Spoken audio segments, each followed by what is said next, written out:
Pertanyaan Jadi terakhir yang plus di bawah penutup. selalu membenarkan yang di atas dan yang di atas selalu merugikan yang di bawah.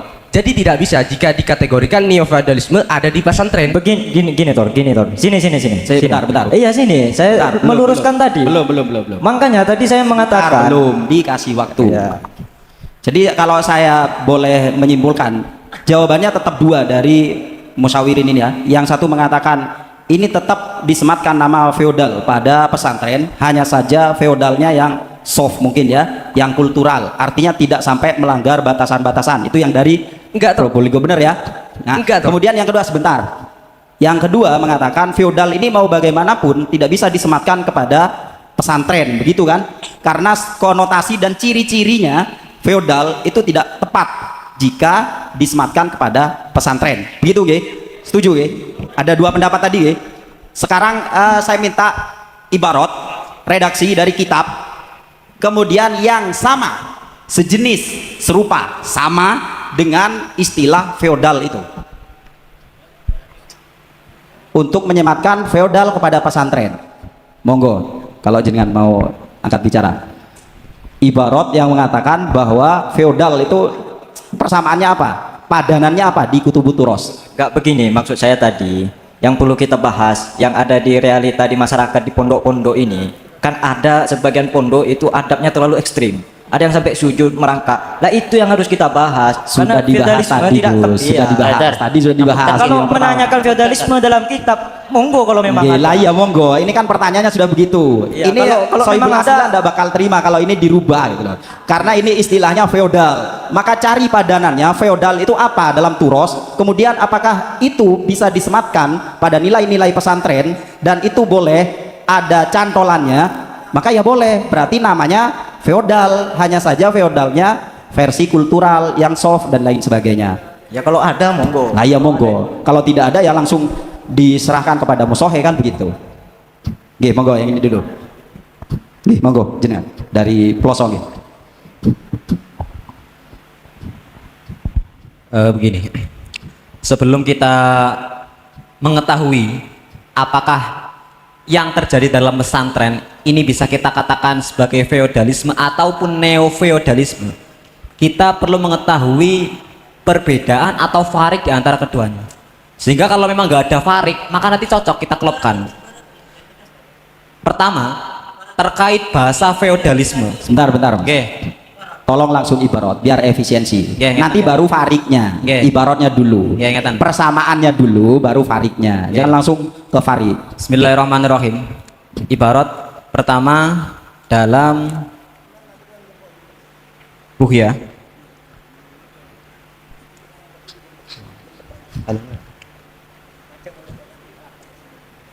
Bismillahirrahmanirrahim. Mas'alatun. Hal takbilu aidis sadati al ashrafi sunnatun aw mubahun aw makruhun.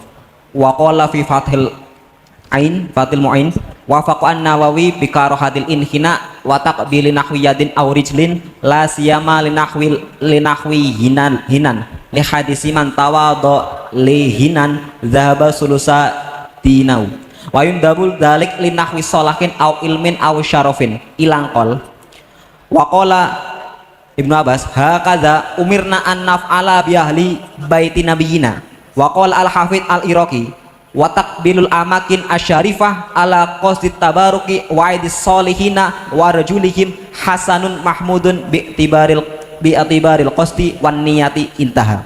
Pun saya jelaskan sedikit. Tadi dari musyawirin sepakat ada perbedaan antara praktek yang kita lakukan dengan feodalisme yang terjadi di masa lalu ataupun neo-feodalisme. Yang paling mencolok adalah terkait masalah motif bais dari feodalisme ataupun neo-feodalisme itu adalah paksaan atau tuntutan dari atasan ke bawahan. Mereka memaksa bawahannya atau rakyat jelata untuk tunduk sepenuhnya kepada atasan. Namun praktek yang kita lakukan ini motifnya bukan atas dasar paksaan, tapi yang kita lakukan adalah atas dasar Ibarat nggih. Nanggapi. Ibaratnya dulu ada nombotan. Nanggapi. Ada ibaratnya. Tadi kan cuma sekedar contoh, satu contoh. Tidak mewakili seluruhan feodal. Nanggapi. Betul nggih? Peloso. Setuju nombotan? Udah setuju? Tidak setuju. Oke. Jadi Tentang definisi feodal. tentang ibarat yang dibawa yang Ayo, dibaca monggo. oleh Peloso. Jadi gini, Peloso itu hanya membaca ibarat tentang takbil, kemudian menghormati guru. Motifnya adalah tabarukan. Kemudian dikaitkan dengan feodalisme. Apa kaitannya? Jadi definisi feodalisme itu kekuasaan yang bersifat hierarkis, tertutup dan sangat menekankan loyalitas. Jadi tidak hanya takzim takbil yang dibacakan oleh oleh Peloso itu, bukan. Jadi ibaratnya ke timur, yang kita bahas adalah ke barat. Ini tidak gatok gitu. Baik, terima kasih. Begini, Pak. Monggo, yang lain. Oh, belum ada. Oh, belakang, monggo. Yang sudah angkat tangan duluan. Ya, jadi kami itu tetap memaksakan tentang yang kultural itu. Ya, Tetap sebentar. feodal, Ge. Ya, kultural. Oke. Ya, feodal kultural. Nah, kemudian seperti ini. Kalau kita pahami dengan kultural, kultural itu apa? Itu adalah adab yang dilakukan oleh santri yang ada di pesantren yang sesuai dengan adat yang ada di pesantren tersebut. Seperti itu. Nah, Monggo ditambahkan ibaratnya. ya, kalau yang masalah adat, kalau yang masalah adat itu nanti ada ibarat yang mengatakan setiap amal yang bukan ibadah itu nanti adalah sebuah perlakuan ataupun amal yang merupakan sesuai dengan adat.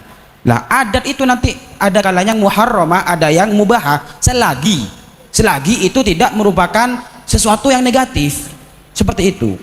Kan ada apa? Ada koidnya lah seperti itu. Selagi tidak merupakan sesuatu yang negatif. Jadi kalau kita tetap ingin memaksakan feodal, nanti itu ada dua cangkupan jawaban. Ketika nanti kulturalnya ataupun adab yang ada di sana itu selagi tidak merupakan hal yang negatif, maka dibenarkan ada feodal di sana. Monggo dibacakan ibaratnya. Ya, bismillahirrahmanirrahim. Jadi kalau kita bahas yang feodal langsung menjerumus ke feodal itu emang nggak ada. Tapi untuk yang di sini itu memersalahkan kan ada feodal kultural. Kultural itu merupakan adat. Jadi ibaratnya tetap kembali ke adat. Selagi adatnya itu merupakan hal yang negatif, maka muharramah gitu.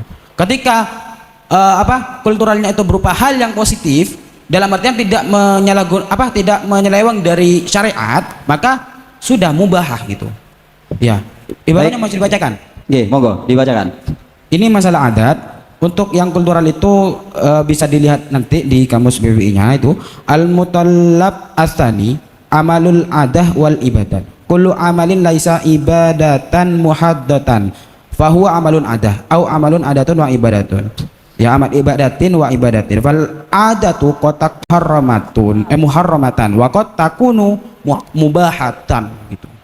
Jadi nanti seperti itu. Jadi yang muharramah itu kan sudah kita ketahui. Kalau nanti ada adat yang diharamkan, karena adat itu sudah menyelewengkan dari sebuah hal yang positif yang ada di dalam syariat. Jadi kalau kita semisal nanti kulturalnya itu merupakan kultural yang tidak seharusnya kita pakai, itu seperti kalau kita ada kiai, kemudian kita itu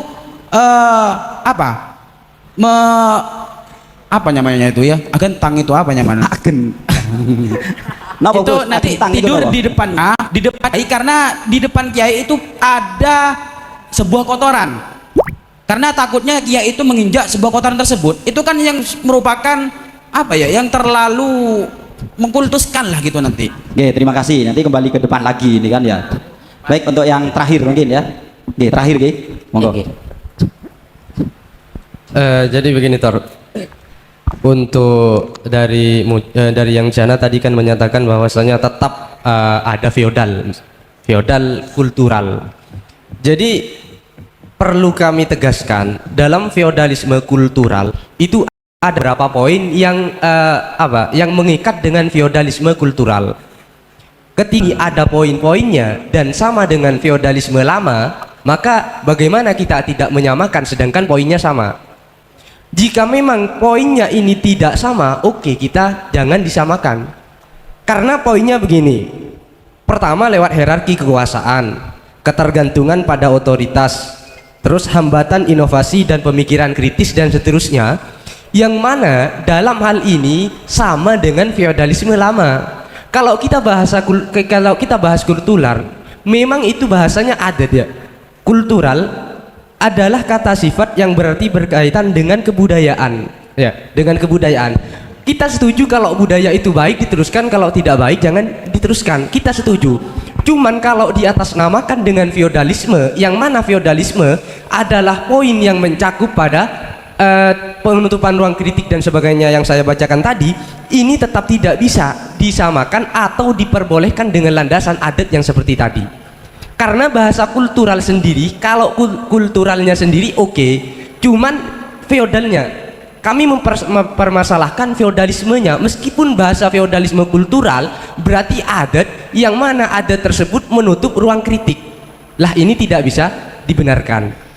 Baik, terima kasih. Kita tadi sudah sepakat di awal bahwa kita akan berakhir 23.30, okay?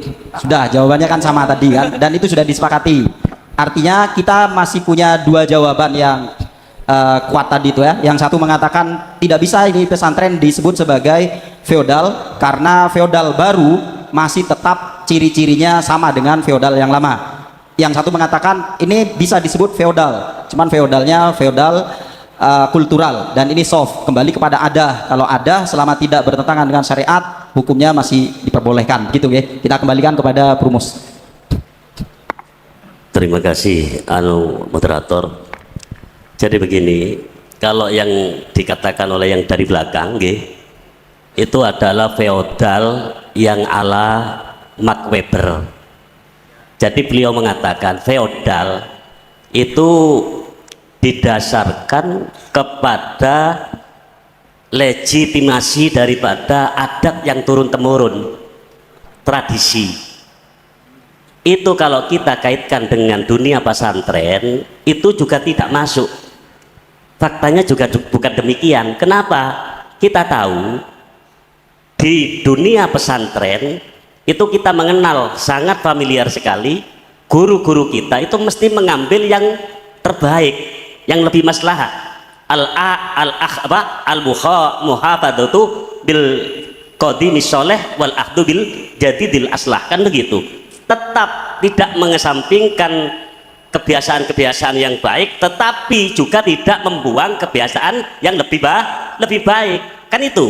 Tetapi kalau dalam konsep feodal yang kultural itu tidak boleh, walaupun ada yang lebih maslahat, tetap yang dikedepankan adalah kebiasaan lama.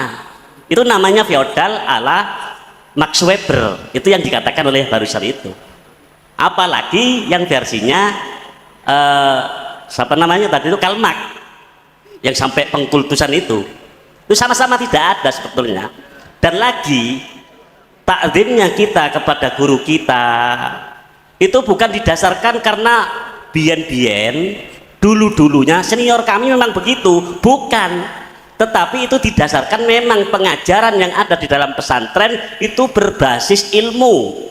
Kita diwajibkan untuk takzim kepada guru, bukan karena tradisi, bukan, karena memang yang menuntut adalah pendidikan yang ada di pesantren semacam itu. Ini bedanya pesantren dengan feodal ala Max Weber yang basisnya adalah basis kultural. Jadi semuanya, apapun istilah dan versi siapa, feodalisme dalam pesantren itu tidak sama, tidak jauh berbeda. Kalau kita katakan ada loh Pak, misalkan kasus itu santrinya sampai dibuat begini, kami tidak menafikan adanya kasus-kasus yang semacam itu, tidak menafikan. Tetapi kalau kita bicara secara umum, kita cantolkan dengan definisi yang ada, faktanya di pesantren tidak demikian, jauh berbeda. Mungkin itu pimpinan. Baik, terima kasih. Dimohon waktu kepada para musyayikh. Sebentar ya, Yai tak langsung sebentar dulu. Oke, monggo. Saya coba untuk membuat oret-oretan rumusan reng-rengannya mungkin ya. Monggo nanti kalau kurang sependapat, monggo. Dapatkah dibenarkan pandangan sebagian orang yang menilai bahwa pesantren adalah neo-feodalisme? Jawabannya tidak dibenarkan, karena hubungan santri dengan kiai dalam kurung pesantren itu adalah hubungan yang berbasis atau berlandaskan syariat yang di dalamnya berisikan mengenai ta'zimul ilmi, mengenai ilmu, mengenai tabarruk, maslahah dan lain-lain yang ada di kitab-kitab Anda itu. Gimana kalau begitu, nggih? Saya kasihkan contoh yang nasi ngajeng tadi.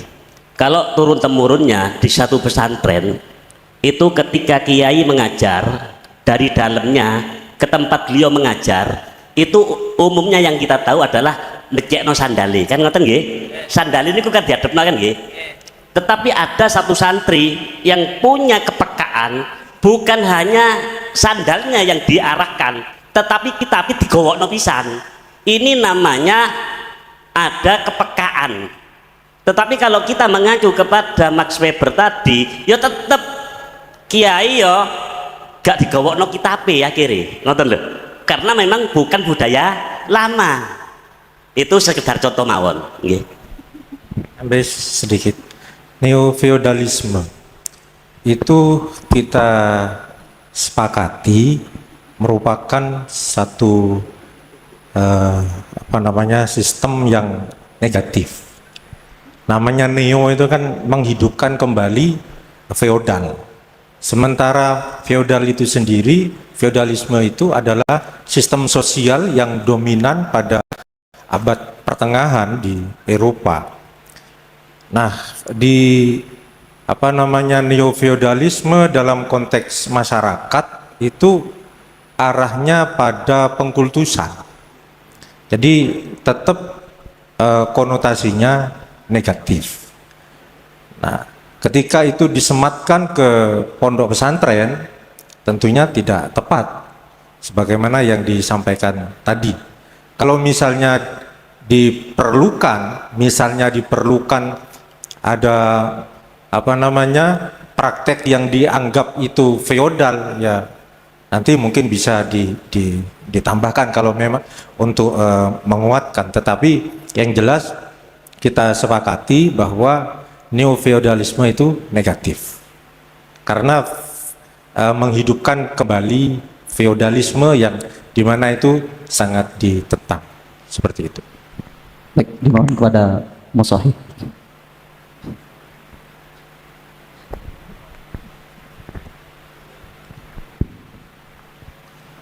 Terima kasih. Walaupun mestinya tidak begitu lama, ya hanya lama. Itulah Basul Masail.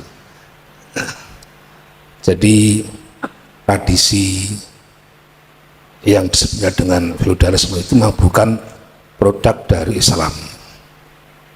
Ya.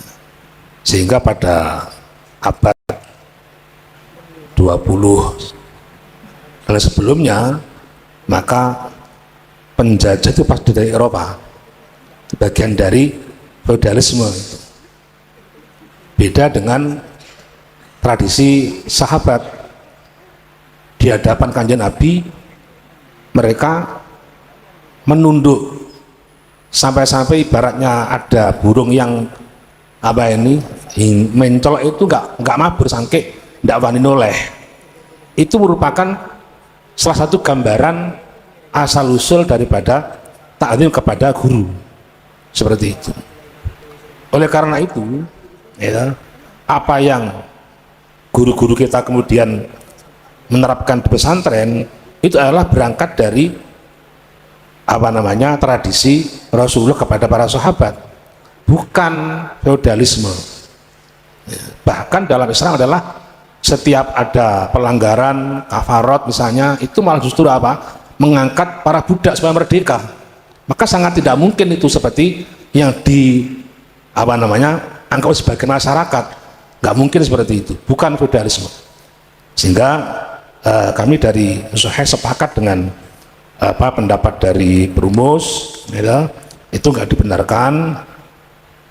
Ya, lagi-lagi saya juga ingin urun barat saja, ya.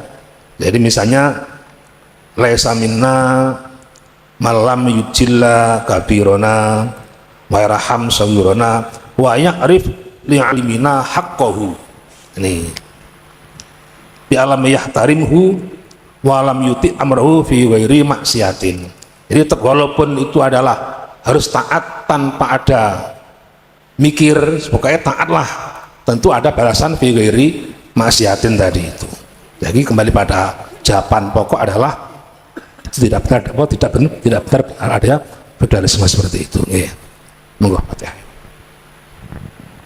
Al-Fatihah. Rabbil alamin arrahmanir rahim maliki yaumiddin. Iyyaka na'budu wa iyyaka nasta'in ihdinas siratal mustaqim siratal ladzina an'amta 'alaihim ghairil maghdubi 'alaihim waladdallin.